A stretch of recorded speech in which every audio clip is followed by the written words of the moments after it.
Nous parlons de la transidentité ou ne pas s'identifier au genre attribué à la naissance. C'est un problème de plus en plus évoqué. Des consultations en endocrinologie pédiatrique se multiplient en France, 65 en 2021. Beaucoup de jeunes veulent changer de sexe et beaucoup de médecins, beaucoup de spécialistes du monde médical semblent bien dépourvus et bien désarmés pour répondre au plus précis à cette question. Alors, au moment où les Espagnols qui ont fait voter une loi sur laquelle nous reviendrons sont en plein débat parlementaire, plein de débat finalement de société sur cette question. Nous voulions parler de la problématique au quotidien en France avec nos spécialistes. Dominique Crestinou, vous êtes gynécologue spécialiste dans ce domaine. Bonjour Dominique Crestinou. Bonjour. Nous recevons également Céline Masson qui est psychanalyste et professeure des universités, co-auteur de La fabrique de l'enfant transgenre, comment protéger les mineurs d'un scandale sanitaire. Bonjour Céline Masson. Bonjour. Bon, je vous pose tout de suite la question et vous allez, j'en suis sûr, me le confirmer, Dominique Crestinou. C'est une problématique qui se pose de plus en plus. Aujourd'hui, la parole a été libérée et donc les médecins sont en face de plus en plus de demandes pour changer de sexe. C'est tout sauf simple. C'est très compliqué, les médecins sont désemparés, les parents sont désemparés. Loin de moi l'idée de dénier les véritables transgenres. De quoi parle-t-on? Cela existe. Ce sont des gens qui, depuis leur prime enfance, ne se sentent pas dans le bon corps. Les statistiques sont très difficiles à trouver, mais au plus fort, on trouve que ça fait 0,03% de la population. C'est-à-dire que sur 67 millions de Français, ça serait un grand maximum de 20 000 personnes. 6 000 à tout âge et tout sexe confondu. Donc on parle de quelques milliers de personnes. Donc environ 70 consultations par an, c'était la dernière tendance. Voilà. Or maintenant, nous assistons à une épidémie, si je peux me permettre ce terme d'épidémie, car c'est une maladie, de dysphorie de genre, donc à apparition rapide. Là, le phénomène... La dysphorie de genre, c'est la traduction d'une souffrance. Il y a souffrance. Absolument. Chez des adolescentes, il faut juste noter que les véritables transgenres étaient en majorité masculins et que maintenant nous assistons à une épidémie chez les jeunes adolescentes féminines qui vont se révéler, faire leur coming out comme je suis un garçon. Donc après, ça implique des tas de thérapeutiques compliquées. Alors, à partir de quel âge vous avez quelques repères? Est-ce que c'est l'adolescence? Il semblerait qu'il y a toujours eu des garçons manqués chez les filles et des petits garçons qui essayaient les jupes de leur mère. Oui, les filles manquaient, les garçons manquaient. Voilà. Mais ça n'est rien, ça n'a plus rien à voir. À partir de l'âge où ces jeunes vont sur les réseaux sociaux, parce que je suis obligée d'en parler, où il y a des influenceurs et influenceuses qui se racontent, qui ont 300 000 suiveurs en quelques jours, et que ces jeunes adolescentes, puisque je parle majoritairement des filles, puisque étant gynéco, je vois plutôt des filles, ont des problèmes d'adolescence. La puberté, c'est compliqué. On a des grosses fesses, des grosses cuisses, on se fait moquer maintenant dans les collèges, on est dans une drôle de culture. Et on se sent souvent bien seul. Alors, ça implique donc 12 ans, 14 ans. Et on décide de son corps. Et si je comprends bien, Céline Masson, vous qui êtes psychanalyste, nous sommes finalement en phase, et Dominique Crestinou le dit de son point de vue de gynécologue, de médecin, mais nous sommes en phase d'une décision cruciale au moment de la vie où finalement on est peut-être le moins objectif pour des décisions. Oui, tout à fait. Moi, j'aimerais quand même ajouter qu'il ne s'agit pas de dysphorie de genre pour la plupart de ces jeunes filles, mais de dysphorie pubertaire, pour reprendre l'expression de Nicole Athéa. Ce sont des adolescentes qui sont mal dans leur corps. D'ailleurs, pour ceux dont on a un petit peu le témoignage, c'est souvent des jeunes filles qui ont très mal vécu l'arrivée de leurs règles, la poussée des seins. Donc ça, on voit ça quand même très fréquemment. Donc c'est pour ça que je trouve plus juste de parler de dysphorie pubertaire. pubertaire. Voilà, c'est vraiment le malaise effectivement des adolescents et notamment des adolescentes à l'arrivée de la puberté. Alors, on peut peut-être, Céline Masson, repréciser. Je donnais le cas de l'Espagne là, qui est en plein débat public en ce moment. Alors que dit cette loi? C'est possibilité de changer ses papiers d'identité, sous-entendu de devenir garçon ou femme dans les deux sens, enfin garçon ou fille. C'est possible pour les 14-16 ans avec autorisation et accompagnement des parents. C'est possible entre 12 et 14 ans avec l'accord de la justice obligatoire et à partir de 16 ans, c'est possible quoi qu'il arrive. En France, c'est un peu différent.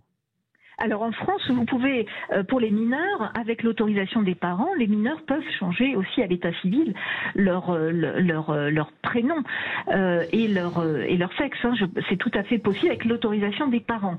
Par contre, effectivement, pas avant 18 ans, sans l'autorisation des parents. Ce qui change tout, pas avant 18 ans, ce qui change complètement tout. Parce que là, on suppose une autodétermination et une émancipation donc à 16 ans.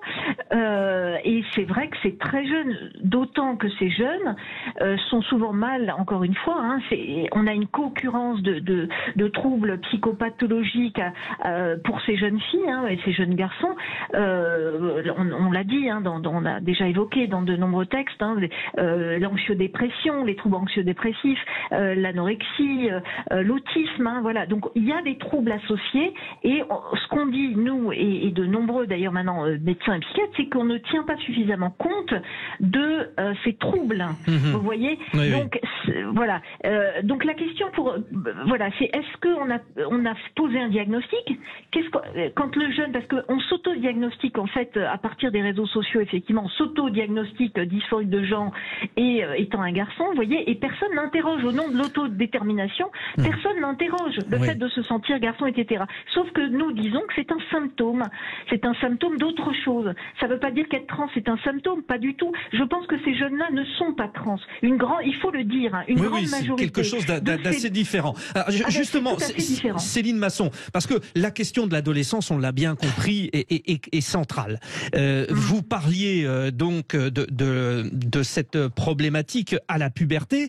Il y a aujourd'hui, Dominique Crestinou, ce qu'on appelle des bloqueurs de puberté. Voilà. Ça, c'est affolant. Alors bien sûr, après, il y aura éventuellement les traitements hormonaux et éventuellement les opérations chirurgicales, mais c'est quoi ces bloqueurs de puberté? D'abord, je suis bien d'accord avec le diagnostic de Céline Masson sur la dysphorie pubertaire. Je utilisais dysphorie de genre qui n'est pas pour le grand public.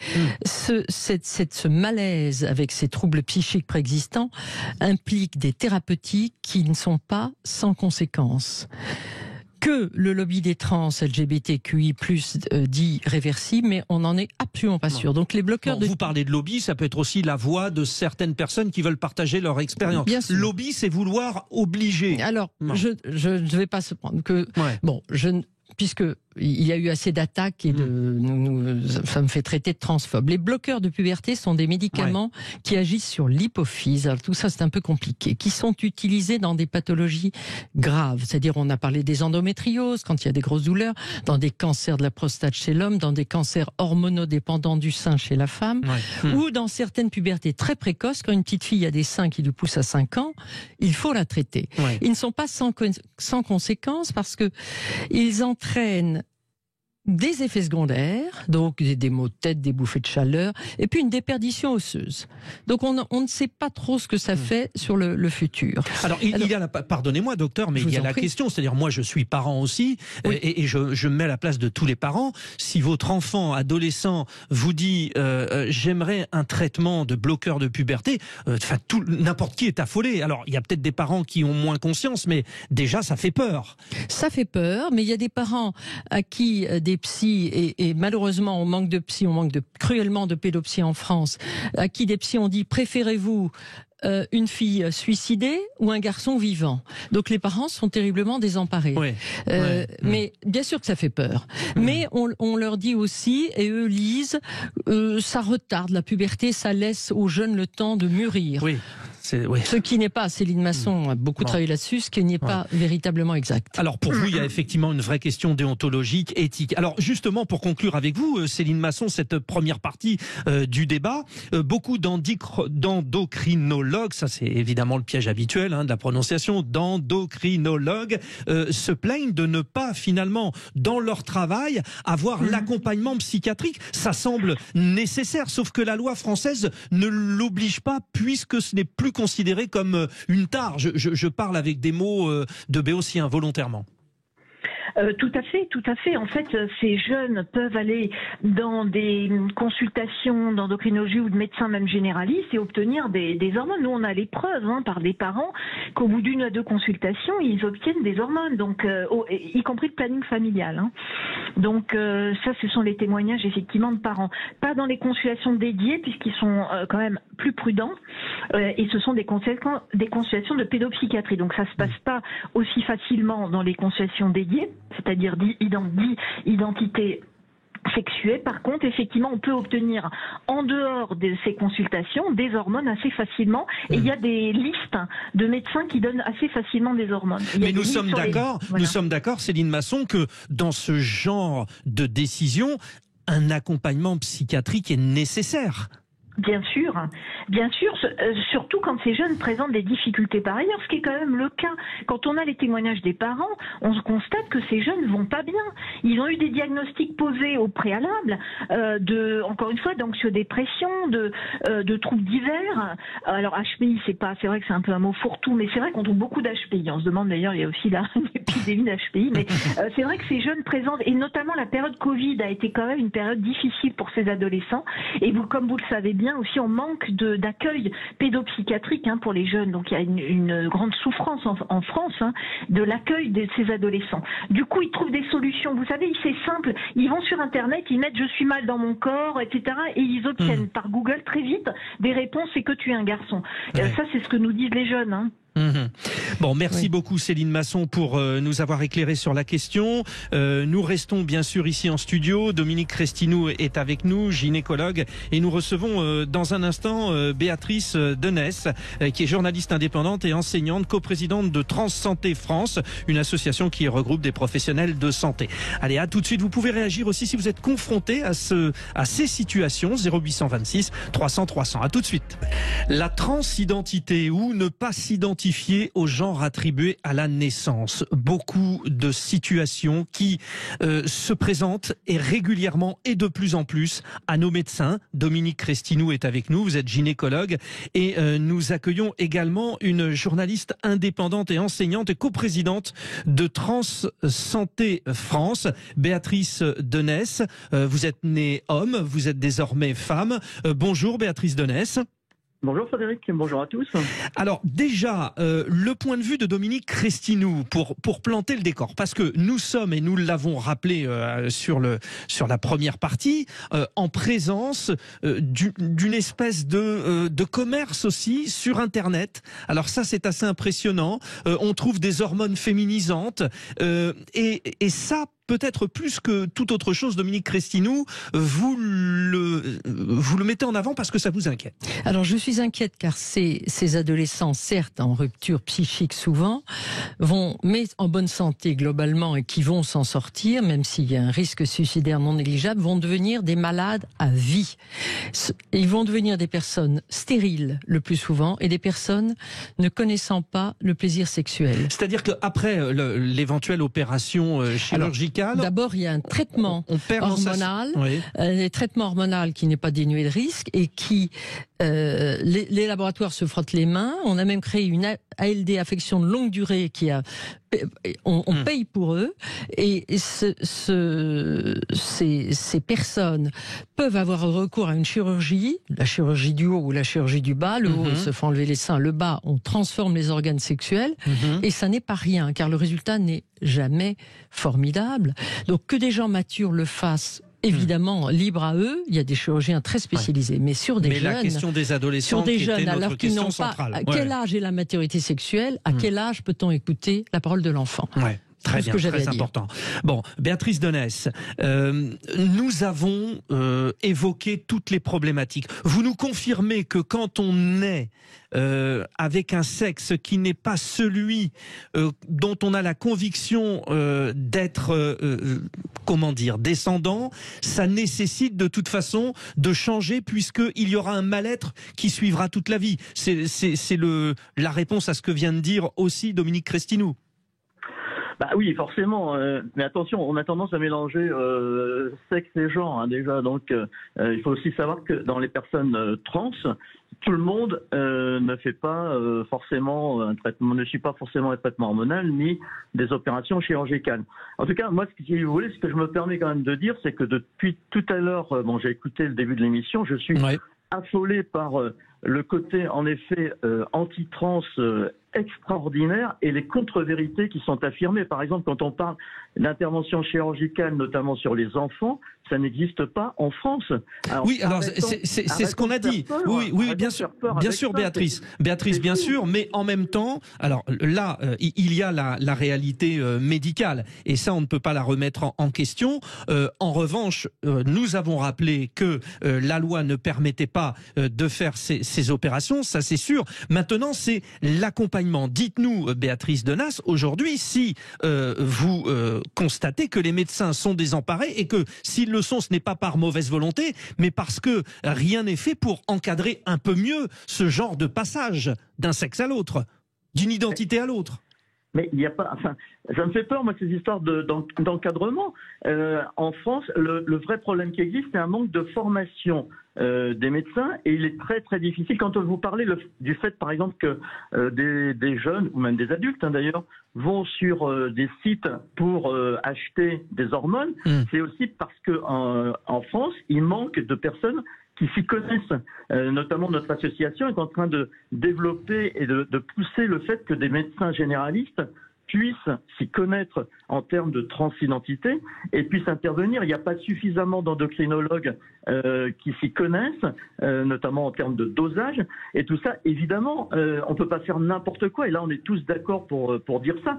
Simplement, moi, ce qui m'affole, ce qui m'inquiète et ce qui, franchement, m'attriste en tant que personne trans, c'est d'entendre tout ce qui a pu être dit précédemment, et notamment sur le fait de nous considérer comme étant des gens tarés, puisque le mot tare a été utilisé. Oui, alors justement, oui. Non, mais ça c'est très intéressant, Béatrice. C'est moi qui ai utilisé ce terme volontairement. Et je vais vous dire pourquoi je l'ai utilisé. C'est-à-dire que la loi aujourd'hui dit non, il n'y a pas d'accompagnement psychiatrique parce que on pourrait penser que s'il y a accompagnement psychiatrique, on considère cette volonté de passer d'une identité ou d'un sexe à un autre, c'est une tare. Donc je l'ai dit volontairement, mais jamais il a été dit que c'était une tare. Ça, c'est pas le problème. Maintenant, est-ce que vous pouvez concevoir que dans l'accompagnement, un suivi psychiatrique, et notamment lors de la jeunesse et de l'adolescence, c'est quand même un plus, ça fait partie de quelque chose qui semble logique, non ?